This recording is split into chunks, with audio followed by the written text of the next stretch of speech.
Bom, pessoal, então dando continuidade aqui à nossa aula, né, de ecologia de paisagens, né? Então agora a gente vai falar sobre essa questão de perda e fragmentação de habitat, né? Que na verdade são dois processos que são super importantes, né? Por quê? Porque na verdade se a gente olhar boa parte dos nossos biomas, né, globalmente, e aqui no Brasil também isso acontece, esses biomas eles estão sendo degradados, né? Então há uma perda, né, ao longo do tempo de parte desses biomas e também uma fragmentação. Tá? Então, são processos que acontecem e que ameaçam a biodiversidade. Então, por exemplo, né, se a gente tem uma área contínua, né, de um habitat florestal, por exemplo, né, o que vai acontecer? A partir do momento, né, que você tem esse processo de perda e fragmentação de habitat, né, perda e fragmentação dessa floresta, o que acontece, se a gente pegar alguns parâmetros aqui e acompanhar esses parâmetros ao longo do tempo, né, a gente verifica que há um aumento de fragmentação. O que é esse aumento de fragmentação?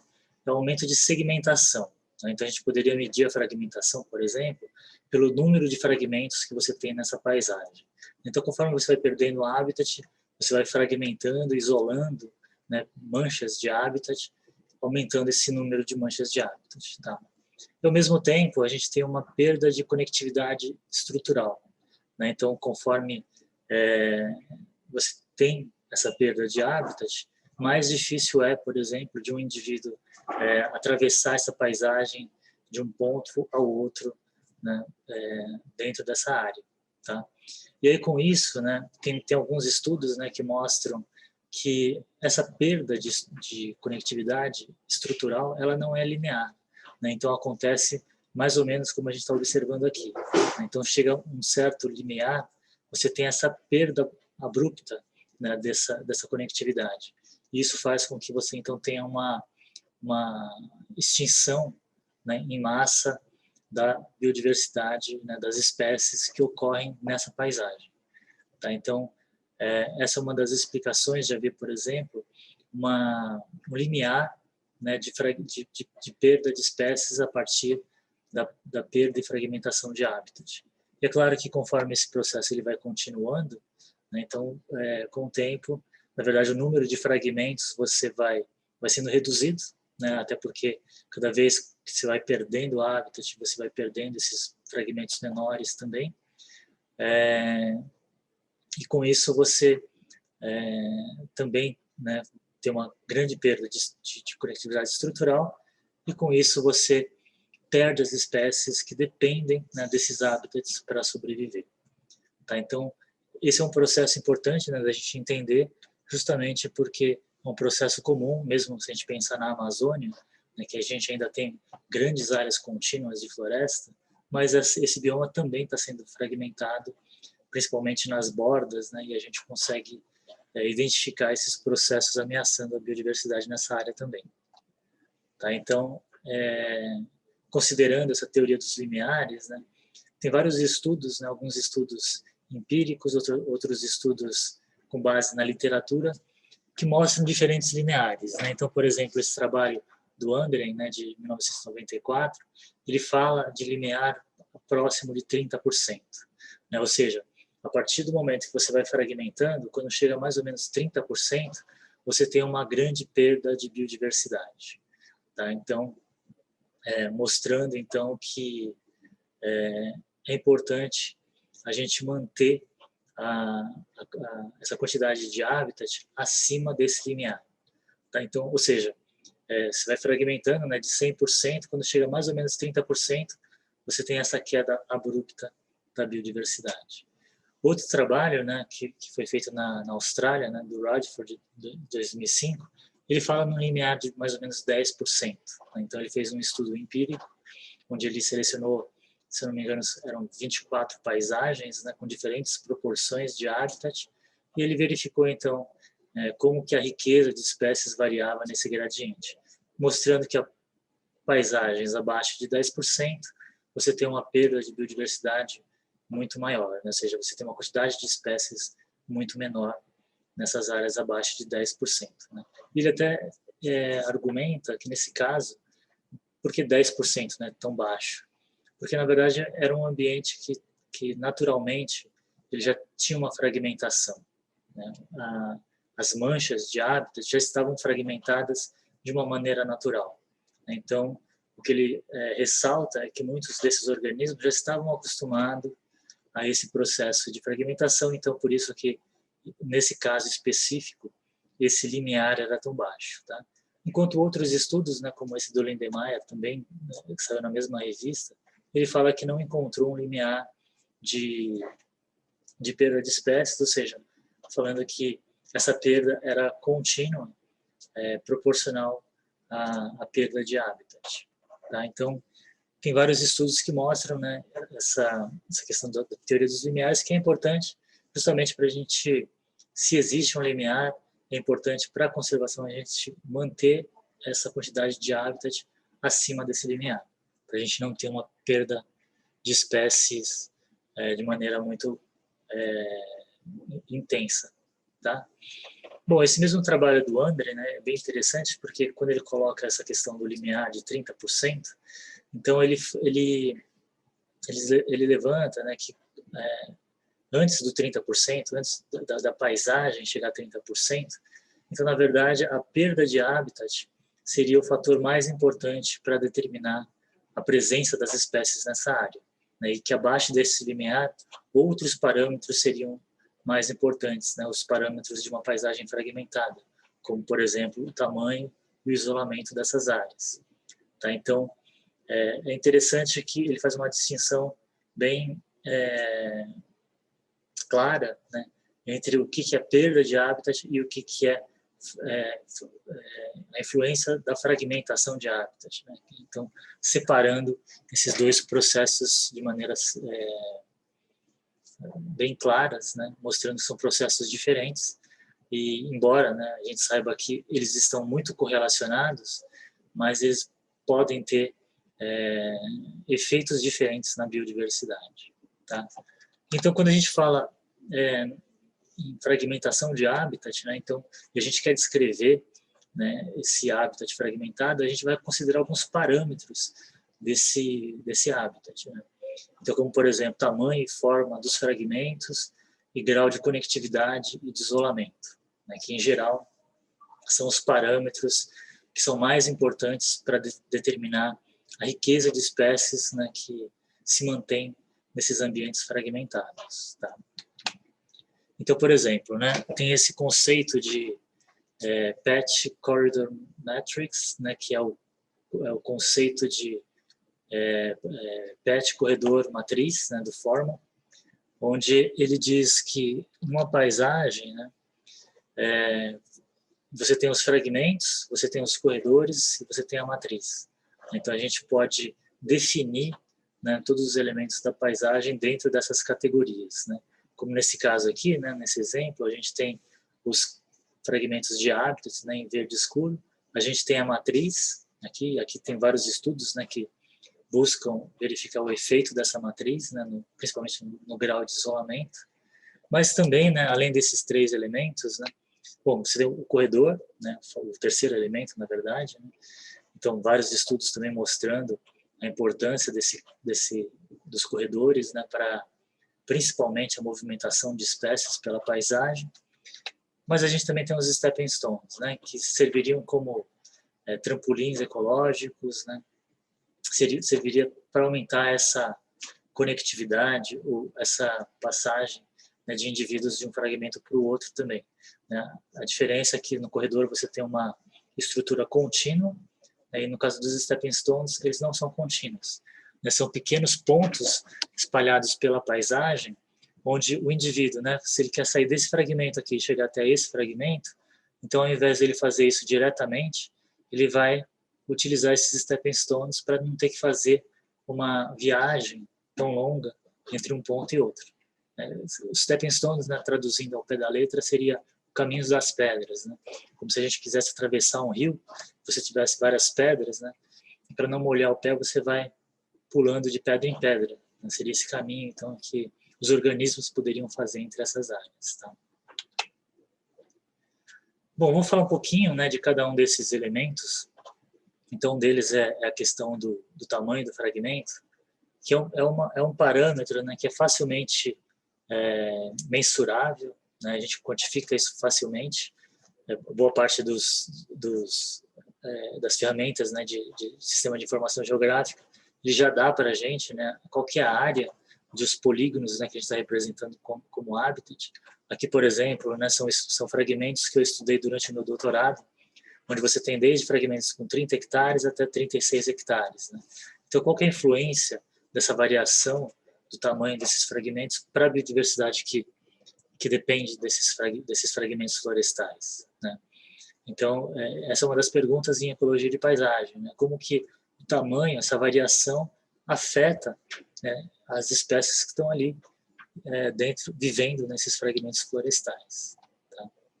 Então, por exemplo, né, esse aqui faz parte também do meu trabalho de mestrado, que é o surucuá de barriga vermelha, onde a gente vê que claramente que ele tem uma relação com a área, né? A abundância dessa espécie ela é maior conforme você aumenta o tamanho do fragmento, né? Então aqui no eixo X você tem o tamanho do fragmento, e no eixo Y o índice de abundância, né? Que é o IPA.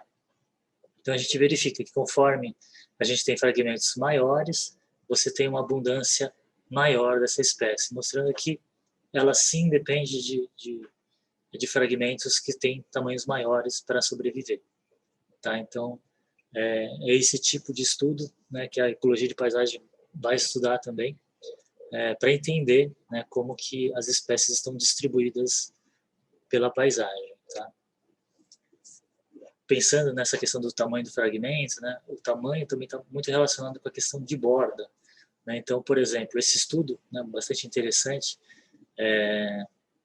que foi realizado globalmente, né, onde foram utilizadas imagens de satélite, né, e mapeamentos, né, para o globo inteiro, onde eles avaliaram, né. Então, por exemplo, nesse caso aqui específico, eles salientaram essa questão da Amazônia e da Mata Atlântica, né, e fizeram uma comparação, que é bem interessante, né. Então, se a gente observar na Amazônia, por exemplo, né, que são os gráficos que estão à esquerda, a gente verifica, né, que boa parte, né, das florestas, boa parte da proporção das florestas ainda está longe da borda. Né? Por quê? Porque ainda a gente tem aqui, ó, se a gente observar, fragmentos bastante grandes, né, sendo que a borda ainda é uma área relativamente pequena em relação a todo o bioma. Tá? Enquanto, se a gente olhar para a Mata Atlântica, é o contrário. Né? Como foi um ambiente muito fragmentado, se a gente observar boa parte dos fragmentos, né, ou das florestas, na verdade, eles estão a menos do que 100 metros da borda. Né?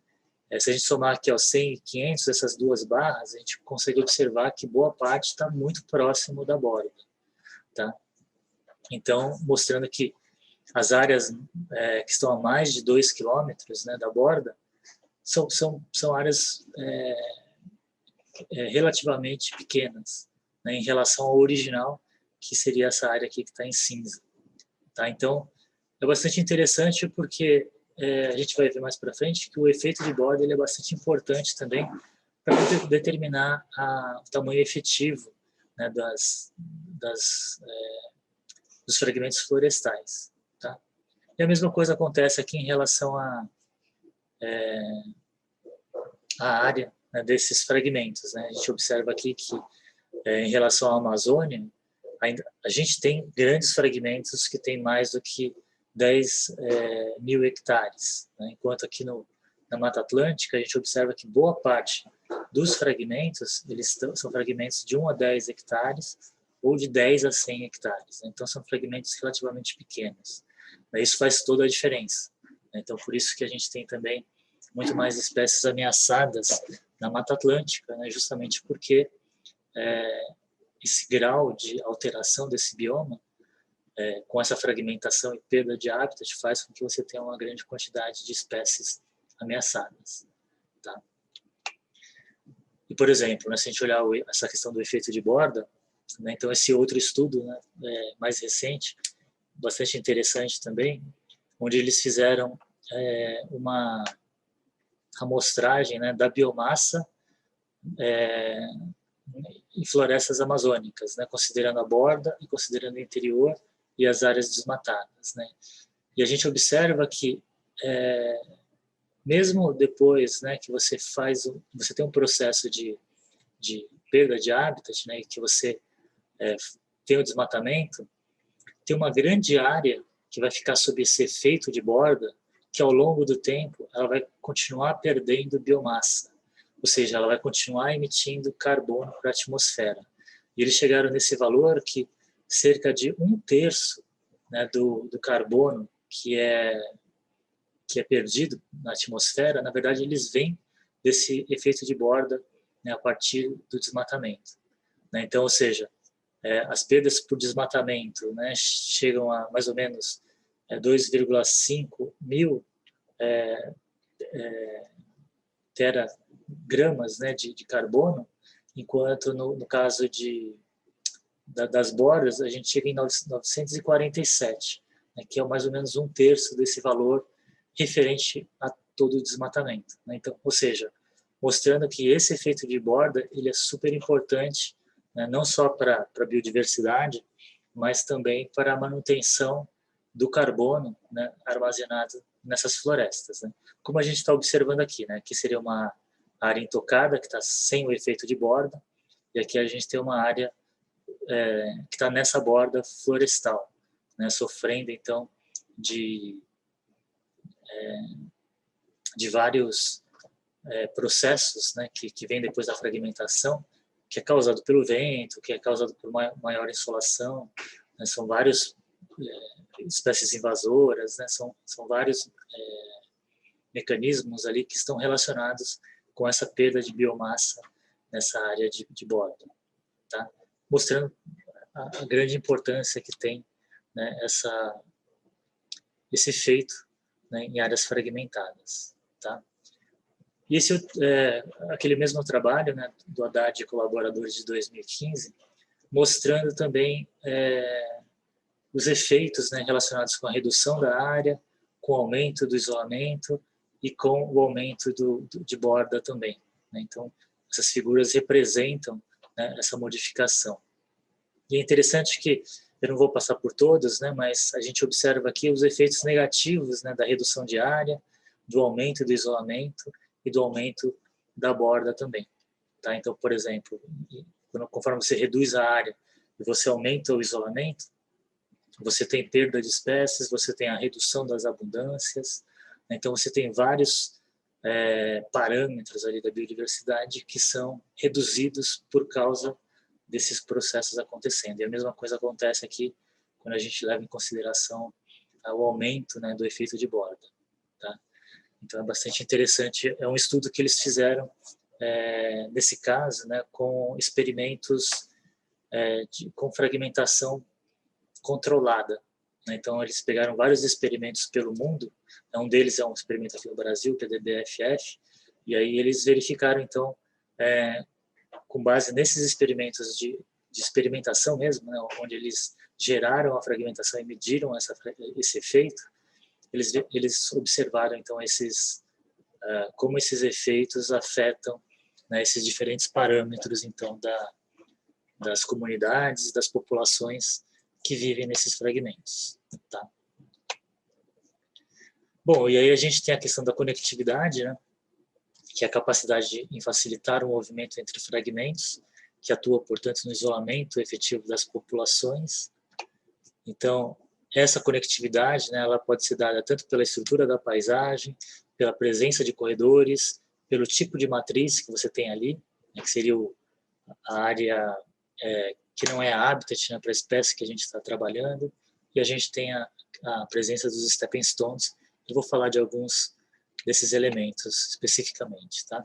Então, por exemplo, nessa questão do arranjo, né, espacial dos fragmentos, a gente pode perceber que esse fragmento, em comparação com esse, por exemplo, né, o grau de conectividade que existe entre ele e os outros fragmentos é muito maior aqui do que nesse aqui, por exemplo. Tá? Por quê? Porque aqui ele está relativamente próximo de outros fragmentos maiores, né? Enquanto esse aqui, ele tem um fragmento grande próximo, mas os outros, né, que estão em sua volta, em geral são fragmentos menores. Tá? Então, mostrando que o grau de conectividade, nesse caso à esquerda, é maior do que o grau de conectividade à direita, tá? Bom, aí depois a gente tem a questão dos corredores, né, que a gente pode descrever como faixas estreitas de terra que diferem da matriz, né, ambiente que o hábitat está inserido em ambos os lados desta.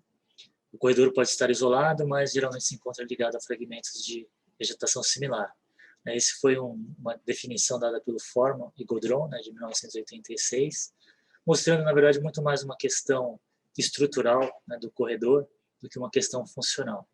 E essa outra definição, mais recente, né, de 84, fala de fragmentos lineares de vegetação que facilitam a movimentação entre fragmentos de hábitat, reduzindo, portanto, o isolamento entre populações. Tá? Ou seja, é uma definição que leva em consideração já essa questão da funcionalidade dos corredores. Bom, e aí tem vários estudos, né, mostrando qual que é a vantagem, quais são as vantagens, né, dos corredores. Né? Então, em geral, você tem uma diversidade, riqueza maior, né, conforme você tem fragmentos conectados, a abundância das populações são maiores também, você reduz a probabilidade de extinção, né, já que tem mais propágulos chegando ali, reduz o endocruzamento, né, porque você está conectando várias populações, né, que estariam isoladas, né, se não fosse o corredor, aumenta a área de forrageamento, né, áreas que as espécies podem conseguir os seus recursos, e aumenta a quantidade de tipos de hábitats heterogêneos também nessa paisagem. Tá? Então, são várias possíveis vantagens dos corredores, né, que têm sido levantadas em vários estudos empíricos e estudos teóricos também. Tá? Então, um estudo bastante interessante, né, é esse estudo de 2006, de Damsche e colaboradores, né, onde a gente vê aqui, né, o experimento que foi feito. Nesse caso é interessante porque foi uma fragmentação planejada, um experimento manipulado, onde você tinha, então, áreas que estavam conectadas, como a gente está observando aqui, áreas que estavam isoladas, né? E essas áreas que estavam isoladas também, elas tinham tratamentos diferentes. Né? Então, por exemplo, essa área aqui era uma área um pouquinho maior, né, do que o fragmento que estava aqui, conectado. Por que ele é um pouquinho maior? Considerando essa área do corredor, né, que estava conectando esse fragmento a esse outro fragmento.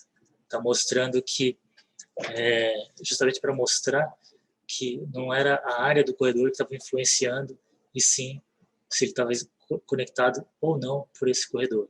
Tá?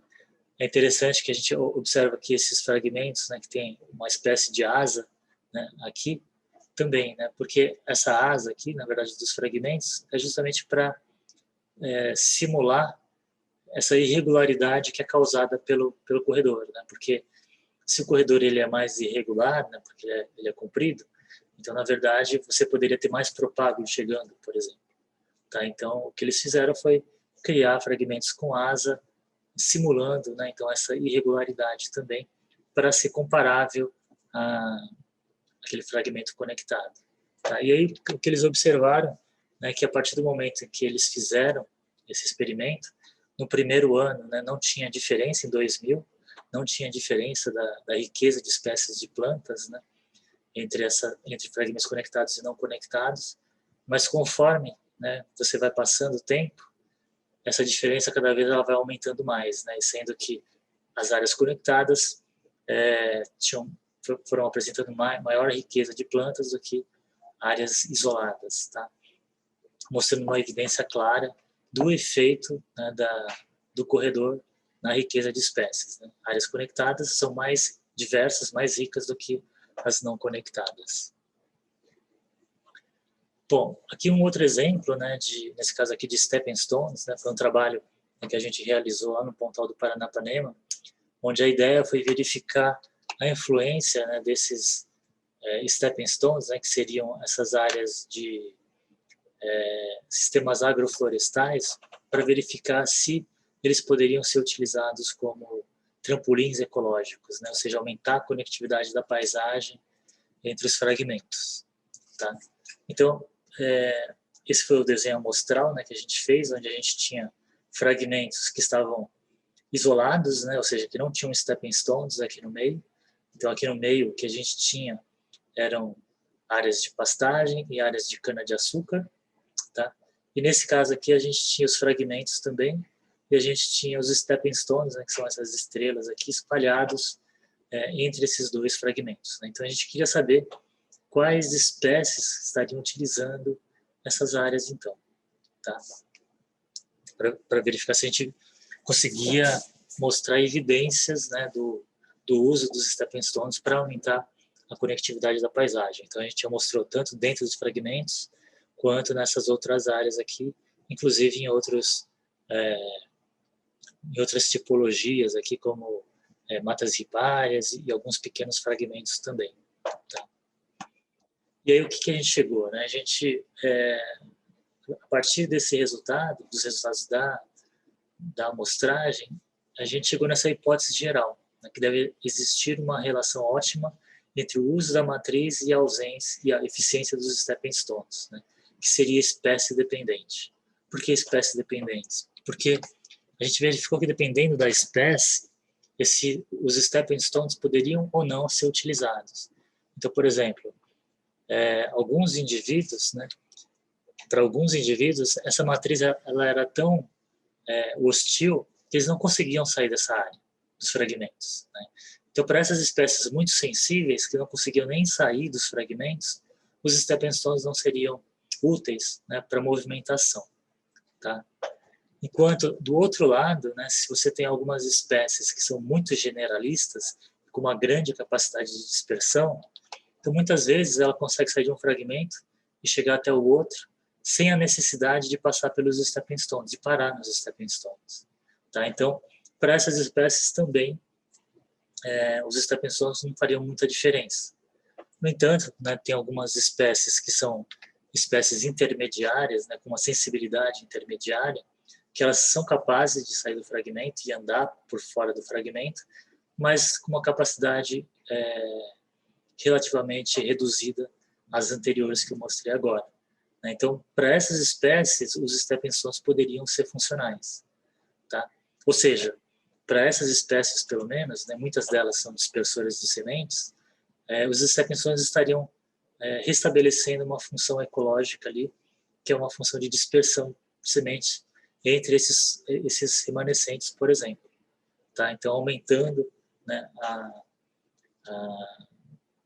o carreamento, né, de propágulos de sementes entre um fragmento e outro, reduzindo, então, o isolamento das populações de plantas, né, dessas áreas, né, que são alimentadas por essas áreas. Tá? Então, é claro que se a gente pensar em termos de efeito de fragmentação, a gente pode pensar, bom, o que a gente pode fazer, então, para favorecer aquelas espécies que são mais sensíveis, né, que não conseguem nem sair dos fragmentos.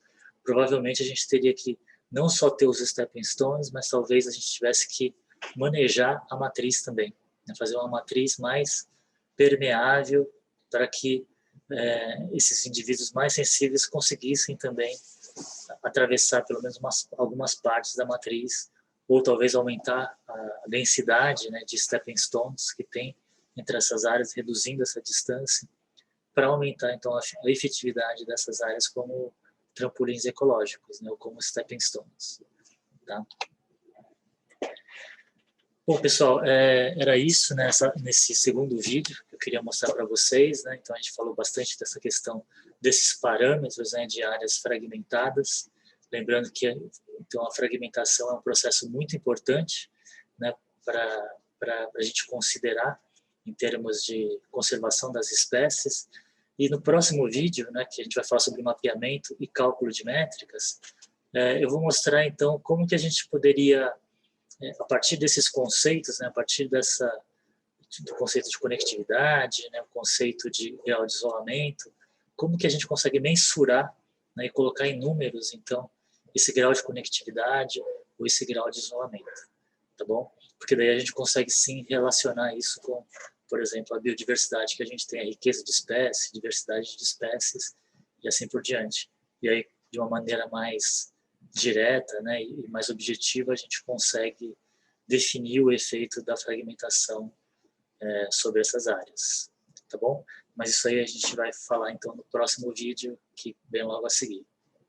Abraço, até mais.